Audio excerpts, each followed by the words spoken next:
Стибера е еден од најзначајните антички градови, еден од најзначајните археолошки локалитети. Го заслужува атрибутот да биде Помпеја на нашава земја. Локалната самоуправа во наредните 4 години ќе се погрижи во својата сфера на работење како градоначалник да го обновиме и да го воздигнеме на едно ниво, археолошко ниво, во Балканот, така и во Европа.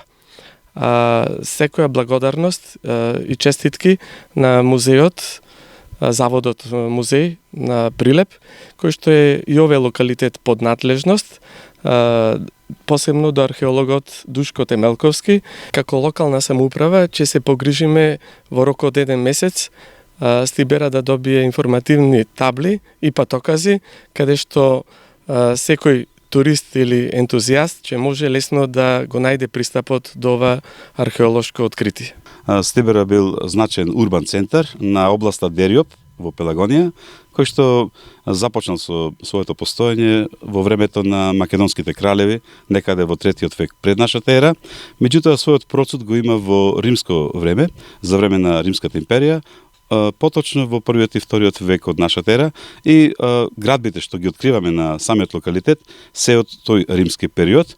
Откриени се повеќе градби, гимназион, храм посветен на богинка Тихе, која што била заштитничка на градот, откриен исто така храм што бил посветен на императорот. Меѓутоа, во последните години акцентот на археолошките истражувања го насочивме во горниот дел на акрополата на градот Стибера, каде што конкретно оваа година пронајдовме мощни репрезентативни наоди.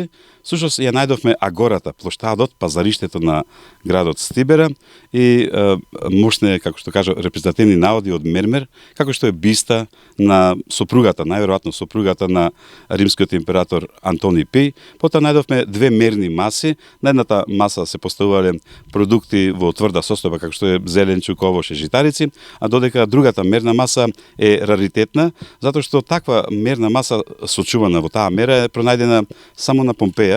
Таа мерна маса била за оние намирници кои што се купувале, односно продавале на пазариштето на агората, кои што биле течности, како што се виното и млекото.